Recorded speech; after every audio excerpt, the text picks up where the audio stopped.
आम्ही भारताचे लोक भारताचे एक सार्वभौम समाजवादी धर्मनिरपेक्ष लोकशाही गणराज्य घडवण्याचा व त्याच्या सर्व नागरिकास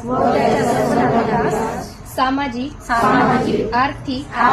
व राजनैतिक न्याय विचार अभिव्यक्ती विश्वास श्रद्धा व उपासना यांचे स्वातंत्र्य दर्जाची व संधीची समानता निश्चितपणे प्राप्त करून देण्याचा आणि त्या सर्वांमध्ये व्यक्तीची प्रतिष्ठा व राष्ट्राची एकता